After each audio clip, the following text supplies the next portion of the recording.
সুপ্রিয় দর্শক, সবাইকে আমন্ত্রণ জানাচ্ছি মোহনা টেলিভিশনে খেলাধুলা নিয়ে আমাদের বিশেষ আয়োজন ওরিয়েন্ট ফুড টাইম স্পোর্টস। পুরো অনুষ্ঠান জুড়ে আপনাদের সাথে আছি আমি সাইফুল ইসলাম নয়ন। আমরা খেলাধুলার গবেষণা, উন্নয়ন, পরিকল্পনা ও বাস্তবায়ন নিয়ে কথা বলে থাকি corporate social responsibility, tourism and sports নিয়ে। তারই ধারাবাহিকতায় আমরা যে আলোচনা করব বাংলাদেশের ক্রীড়াঙ্গনে বিভিন্ন বিষয় নিয়ে, বিশেষ করে বাংলাদেশের ক্রীড়াঙ্গনকে ডেভেলপমেন্ট করার জন্য যেই বিষয়গুলো ওতপ্রোতভাবে জড়িত আছে সেই বিষয়গুলো আলোচনা করব। আলোচনাটা আমন্ত্রণ জানিয়েছি বাংলাদেশের ক্রীড়াঙ্গনের অত্যন্ত দুজন প্রিয় মানুষকে। আমার সাথে আছেন জনাব এএসএম সুলাইমান, বাংলাদেশের জাতীয় ক্রীড়া পুরস্কার প্রাপ্ত এবং একই সাথে বাংলাদেশ বেসবল ফেডারেশন সম্মানিত সভাপতি হিসেবে দায়িত্ব পালন করছেন। আমার সাথে আছেন জনাব কাউসার আহমেদ পলাশ, জাতীয় শ্রমিক উন্নয়ন ও কল্যাণ বিষয়ক সম্পাদক, বাংলাদেশ শ্রমিক লীগ, এবং একই সাথে একজন তরুণ অর্গানাইজার হিসেবে আমরা যাকে জানি এবং সফল অর্গানাইজার। পলাশ ভাই, আপনি কেমন আছেন? জি আলহামদুলিল্লাহ ভালো। আমি প্রথমেই যাব সুলাইমান স্যারের কাছে। স্যার, দীর্ঘদিন ধরে বাংলাদেশে ক্রীড়াঙ্গনে আছেন এবং ক্রীড়াঙ্গন নিয়ে কাজ করছেন, এবং আপনার সাফল্যের কথা যদি বলি তাহলে আসলে শেষ করা যাবে না। সব মিলে বর্তমানে বাংলাদেশের ক্রীড়াঙ্গনের যে অবস্থা, ফুটবল ক্রিকেট আমাদের ডেভেলপমেন্ট হয়েছে, বাট অন্যান্য খেলাগুলোকে আমাদের ডেভেলপমেন্ট করা দরকার। কি করা যেতে পারে এই মুহূর্তে, আপনি কি মনে করছেন? অ্যাকচুয়ালি আমরা সবাই এখন এই ক্রিকেটের দিকে ঝুঁকে পড়েছি।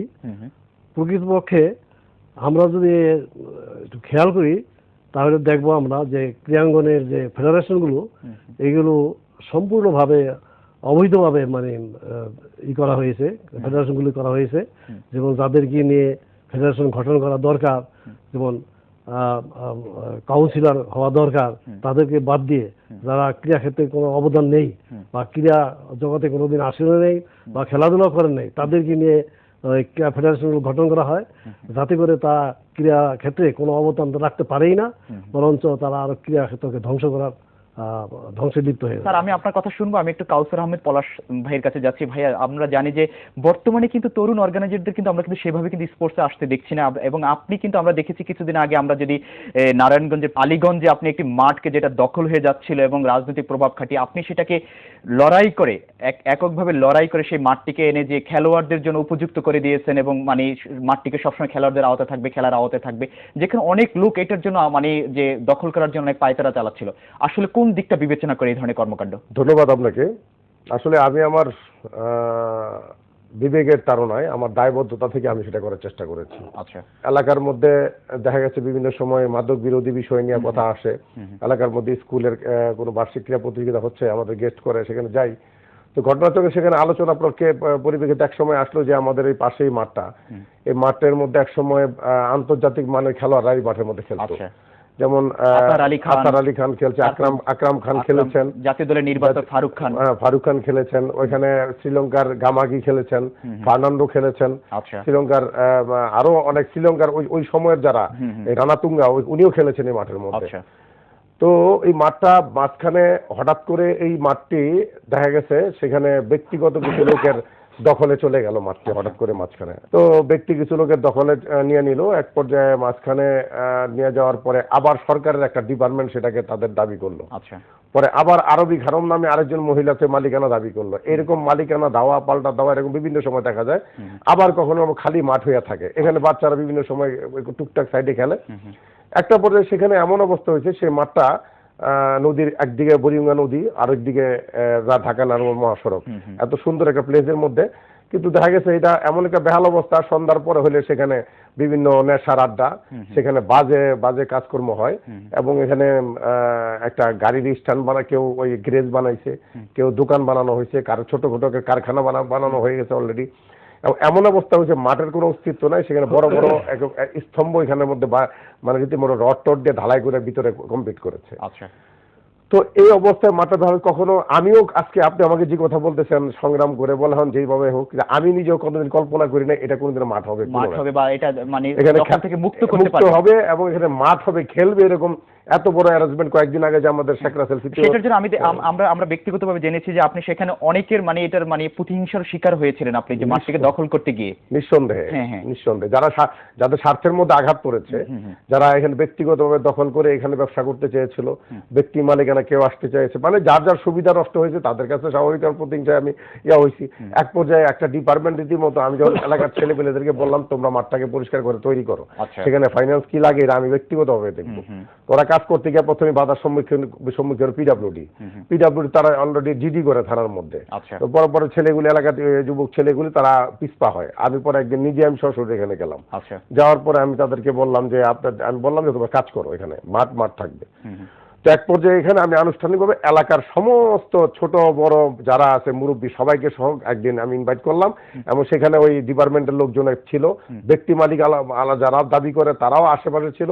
কিন্তু আমরা জোরালোভাবে একটাই কথা বলছি যে এখানে মাঠ ছিল, মাঠ থাকবে, খেলার জন্য মাঠ থাকবে। আজকে আমাদের এই অঞ্চলে যেমন আমরা আমাদের কবি সাহিত্যিক বিভিন্ন লেভেলের লোকজন কথায় কথায় বলে নদী নালার দেশ বাংলাদেশ সেই আছে নদী নালারাই, ঠিক আছে। আমরা ঢাকা এবং ঢাকার পার্শ্ববর্তী অঞ্চলগুলিতে সব দখল হয়ে মানে খেলার কোনো পরিবেশ নেই। এবং এই যে আজকে কথা যে নেশা, একটা সময় দেখা গেছে যে কোনো পাড়া মহল্লার পাশাপাশি দেখা একটা মহল্লার পাশে ছোট্ট একটা মাঠ আছে, মাঠের মধ্যে বিকালে সবাই একটা অংশগ্রহণ করতো, যে কোনো একটা খেলা হয় ফুটবল নাহলে ক্রিকেট নাহলে কাবাডি নাহলে দাঁড়িয়ে ছোট একটা খেলা হইতো।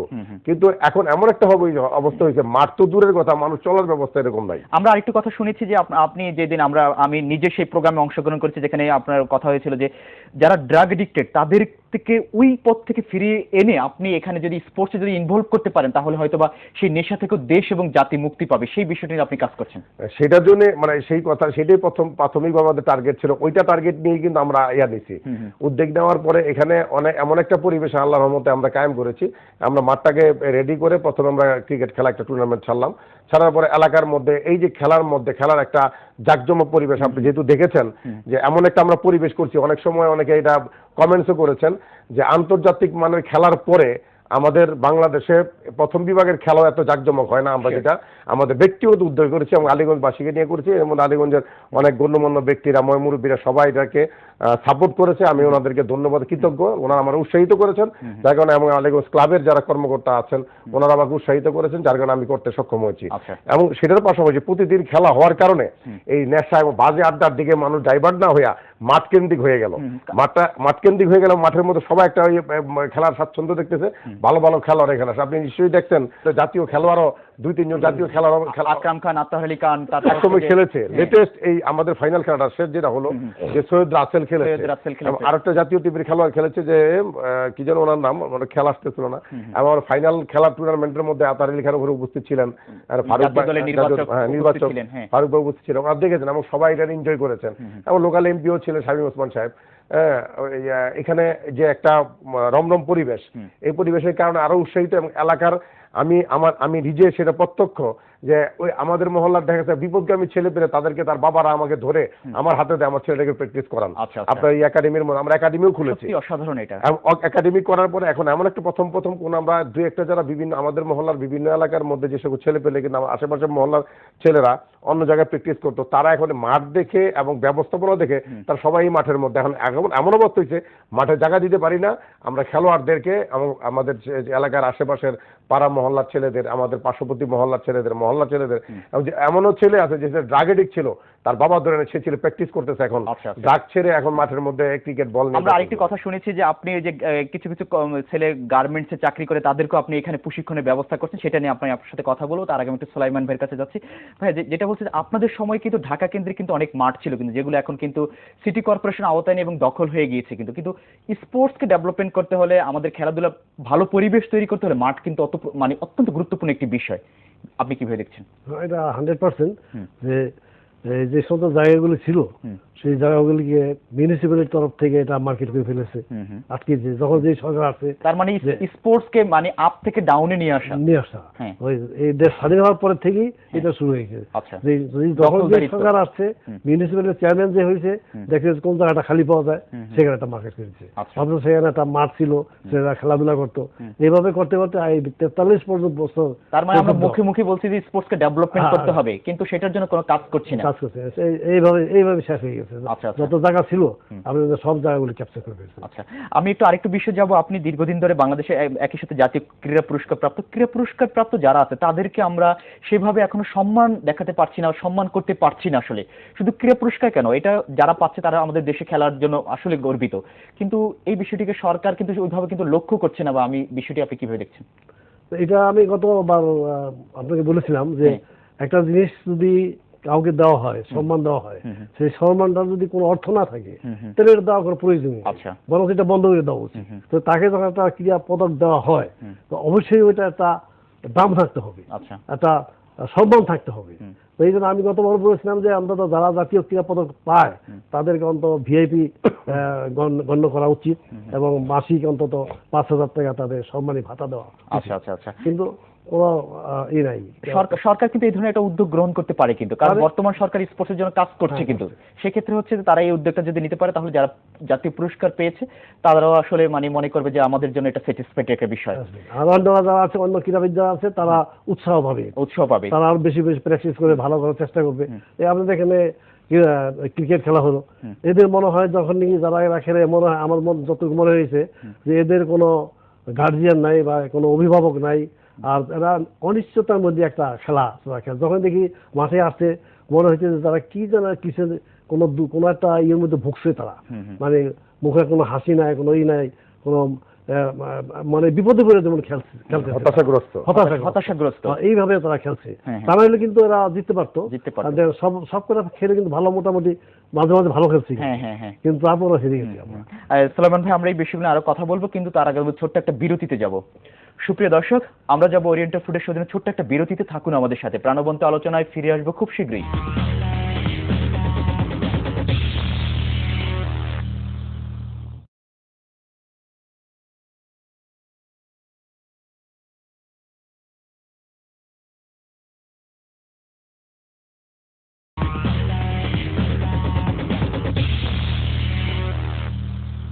সুপ্রিয় দর্শক, বিরতির পর আবার সবাইকে আমন্ত্রণ জানাচ্ছি টাইম স্পোর্টসের সাথে আছেন অত্যন্ত দুজন প্রিয় মানুষ। আমি যাব জনাব কাউসার আহমেদ পলাশের কাছে। পলাশ, যে আপনি যে আমরা দেখেছি যে নারায়ণগঞ্জের মাননীয় এমপিও বলেছে সেখানে মাঠ থাকবে না, সেটাকে স্টেডিয়ামে রূপান্তর করতে হবে, তাহলেই মাঠে থাকবে। তো এই বিষয়টি আসলে কি সম্ভব কিনা, আপনি কিভাবে দেখছেন? অবশ্যই সম্ভব। আমি মনে করি যে আমাদের লোকাল এমপি জনাব শামীম ওসমান যে কথাটি বলেছেন, আমি মনে করি ওনার দ্বারা সম্ভব হবে, আমরা যদি সবাই সহযোগিতা করি এবং পাশাপাশি সরকার থেকে এবং বিশেষ করে ক্রীড়া সংস্থা তাদের একটু এগিয়ে আসতে হবে। আমরা বলবো যে আমাদের মাঠটা কিন্তু টোটালি একদম ব্যক্তিগতভাবে আমরা এটাকে ধরে রেখেছি এবং টুর্নামেন্টের 2 বছরে আমাদের এখানে আমাদের শুধু একটাই কথা, আমরা মনে করি উৎসাহিত হয়ে এখান থেকে সিলেক্ট হয়ে দেখা গেছে ঢাকার দিকে সেন্ট্রালি তারা আসতে পারবে, ভালো ভালো ক্লাবে তারা জয়েন করতে পারবে। এইভাবে যদি বাংলাদেশের সব জায়গার মধ্যে হয় তাহলে আমরা উন্নত জাতীয় মানে আন্তর্জাতিক মানের খেলোয়াড়গুলি দ্রুত গতিতে বাংলাদেশের মাঠ লেভেল থেকে, যাতে অনেক খেলোয়াড় আছে যারা হয়তো তাদের মধ্যে প্রতিভা আছে কিন্তু বিকাশ হওয়ার কোনো জায়গা নাই, এরকম যদি হয় তা আমি মনে করি যে ওয়ার্ল্ডের যে অল্প সময়ের মধ্যে সাকিব আল হাসানের মতো লোক বা খেলোয়াড় যদি বাংলাদেশ সৃষ্টি হতে পারে, তারপরে তামিম এদের মধ্যে খেলোয়াড় যদি বাংলাদেশে খুব অত দ্রুত আসতে পারে, তাইলে বাংলাদেশের আনাচে কানাচে অনেক খেলোয়াড় রয়ে গেছে। যেমন পাহাড়ের মধ্যে এমন কিছু ফুল, যে ফুল গোলাপের চেয়েও অনেক সুন্দর, যে আমরা মনে করি এখান থেকে একাডেমি থেকে 2 বছরে যে প্র্যাকটিস করিয়েছি আমরা, এই 2 বছরের মধ্যে মোটামুটি নারায়ণগঞ্জে, ঢাকা না হলে নারায়ণগঞ্জে এই ফার্স্ট ডিভিশন বা সেকেন্ড ডিভিশনে ফাইট করার মতো খেলোয়াড় আমরা তৈরি করতে। মানে আপনারা অনেক সুদূরপ্রসারী একটা চিন্তা ভাবনা গ্রহণ করেছেন। আরেকটা বিষয় হচ্ছে, আমি জানি যে আপনি একটু রাজনৈতিক দলের সাথে জড়িত, সেক্ষেত্রে হচ্ছে যদি আপনারা যদি কখনো যদি যে ক্ষমতার অদল বদল হচ্ছে, তখনও তো যদি মাঠটিকে যদি আমরা স্টেডিয়ামে রূপান্তর করতে না পারি, হয়তো আবারও দখল হয়ে যেতে পারে, সেক্ষেত্রে আপনি কি মনে করছেন? এই জন্য আমাদের এলাকার মানুষের একটা কমিটমেন্ট আছে ওই জায়গার মধ্যে। আচ্ছা, কি ধরনের কমিটমেন্ট সেটা? ওই এলাকার মানুষের এবং ক্লাবের সমস্ত এখানে দলমত নির্বিশেষে আমরা সেই খেলা এবং মাঠকে আমরা নিয়েছি। স্বার্থের কাছে তো দলমত নির্বিশেষে তো আবার অনেক সময় ভুলে যাওয়া। এখানে আপনার কথাকে আমি স্বাগত জানাই, কিন্তু পাশাপাশি এইটুকু বলতে পারি যে আমাদের ক্লাবের মধ্যে দলমত নির্বিশেষে এই ক্লাবের মধ্যে আমাদের সব কর্মকর্তারা বিভিন্ন দলের বিভিন্ন মতের লোকজন আছে। আমার টুর্নামেন্ট গুলি যদিও শেখ রাসেল সিদ্দিক টুর্নামেন্ট, দলমত বিভিন্ন দলের মতের লোকজন আমাদের এই টুর্নামেন্টের সাথে সম্পৃক্ত। মাঠের প্রশ্নে আমাদের মহল্লা এবং আমাদের এই অঞ্চলের মানুষ, সমস্ত আশেপাশের গ্রেটার আমাদের এই অঞ্চলের মানুষ সবাই অন্ততপক্ষে একমত, এই মাঠ যে কোনো কিছুর বিনিময় মাঠকে আমরা ধরে রাখবো। এবং সেটার জন্য যদিও আপনি যে কথা বলেন ক্ষমতার পালা বদলের কারণে স্বার্থের কাছে অনেক মানুষ নিজের আদর্শ নীতিকে বিকিয়ে দেয়, আমরা মনে করি আসলে আপনি যে কথাটা রাজনৈতিক ভাবে একটা কথা আপনি আমাকে একটু বলতে চাইছেন, আমি ব্যক্তিগতভাবে আমি রাজনৈতিকভাবে আমি একটা শ্রমিক সংগঠন করি, অনেকগুলি শ্রমিক সংগঠন সম্পৃক্ত। তা আমি যদি মানুষের অধিকারের জন্য আমার জীবনে বহু সংগ্রাম আন্দোলন করেছি। হ্যাঁ, আমরা জানি যে আপনি দীর্ঘদিন ধরে সংগ্রাম আন্দোলন করে যাচ্ছেন সাধারণ লোকের জন্য আর কি, মানে পথ মানুষের জন্য আর কি। আমি একদম নিরীহ বঞ্চিত মানুষের জন্য আমি সংগ্রাম করতে গিয়ে আমি বহুবার মামলা মোকদ্দমা জড়িত হয়েছি, জেলেও খেটেছি, মানুষের অধিকার প্রতিষ্ঠিত করেছি। আমি মানুষের অধিকারের প্রশ্নে, একজন শ্রমিকের অধিকারের প্রশ্নে কোনো আপোষ আমি করি নাই। আমি চ্যালেঞ্জ দিয়ে বলতে পারি আমার এরকম রেকর্ড আছে। বহু বড় বড় ক্ষমতাওয়ালা, শক্তিওয়ালা, যাদের সমস্যা দেখা গেলে বড় বড় অনেক ফোন আসে প্রশাসনের কাছে, সেগুলি মোকাবেলা করে যদি আসতে পারি শ্রমিকের জন্য, মানুষের অধিকারের জন্য, তা ইনশাল্লাহ তো ওই অঞ্চলের মধ্যে মানুষ যেভাবে আমাকে উৎসাহিত করেছেন, আমাকে পাশে থাকার জন্যই বলেছেন, যদি আমি বিশ্বাস করি অবশ্যই, যেহেতু আমাদের এমপি কমিটমেন্ট করেছেন এবং আমাদের ডিসি সাহেবও আমার উদ্বোধনের সময় একটা কথা বলেছেন যে আমাদের জেলা প্রশাসক যে মাঠ ছিল, আছে, থাকবে। তাহলে আমি মনে করি যে এই যে দুইটা সাপোর্ট আমাদের এই উৎসাহটা, এই চিন্তাটা, এই চ্যালেঞ্জটা এবং এই ওয়াদাটা, এই শপথটা আমরা মনে করি আমাদের অনেক এগিয়ে দিয়েছে ডিসি সাহেব এবং এমপি সাহেবের দুইটা কমেন্টসে। পাশাপাশি এলাকাবাসীর একটা কমিটমেন্ট আছে যে আমরা মাঠের জন্য যত বড় সংগ্রাম করতে হয়, যত বড় ত্যাগ করতে আমরা করবো, কিন্তু খেলার স্বার্থে এবং সর্বোচ্চ দেশের স্বার্থে, খেলার স্বার্থে, রাইট, এবং দেশের স্বার্থে, খেলার স্বার্থে। আমি আপনাদের কোট করবো এই কথা, খুব চমৎকার একটা কথা বলেছেন। আজকে আমি এক্সাম্পল দিতে বলি, আমাদের পার্শ্ববর্তী রাষ্ট্র ভারত। আজকে যদি প্রশ্ন করি এই মুহূর্তে আপনি টেলিভিশনের মাধ্যমে, মোহনার মাধ্যমে সারা বাংলাদেশের মধ্যে এই মুহূর্তে প্রশ্ন করা হয় যে ভারতের প্রেসিডেন্টের নাম কি, কয় কোটি মানুষের মধ্যে কয়জন মানুষ বলতে পারবে? যদি বলা হয় সচিন তেন্ডুলকারের বাড়ি কোনটা, বাড়ি কোন জায়গায়, সচিন তেন্ডুলকর কত রান করেছে, কোথায় খেলেছে, কি খেলছে না, সচিন তেন্ডুলকারের বাড়ি কোথায়, একটা নামে বলবে ইন্ডিয়া। তাহলে একটা খেলোয়াড় তার দেশকে পরিচিত করে সব জায়গায়। অসাধারণ। আজকে ম্যারাডোনা আর্জেন্টিনার, আজকে মেসির দেশের প্রেসিডেন্টের নাম কি, কয়জন বলতে পারবে বাংলাদেশের নাগরিক? আজকে মেসির যে কথা বলার সাথে সাথে এক বাক্যে বলবে মেসি আর্জেন্টিনার। আর্জেন্টিনাকে ওয়ার্ল্ডের কাছে পরিচয় করাইছে মেসি। আজকে সচিন তেন্ডুলকার ইন্ডিয়াকে পরিচয় করাই দেয় সারা ওয়ার্ল্ডের মধ্যে এক সচিন তেন্ডুলকার। তাই বাংলাদেশের আনাচে কানাচে এরকম অনেক মেসি, অনেক ম্যারাডোনা, অনেক তেন্ডুলকার, অনেক সাকিব আল হাসান বাংলাদেশের আনাচে কানাচে পড়ে গেছে এই বাংলাদেশের লাল সবুজ পতাকা বিশ্বের দরবারে পরিচয় করে দেওয়ার জন্য। আজকে সেটা আমাদের আনাচে কানাচে, আমাদের উদ্যোগের অভাবে, দেশ এবং জাতির স্বার্থে সেগুলি আমাদের হচ্ছে না।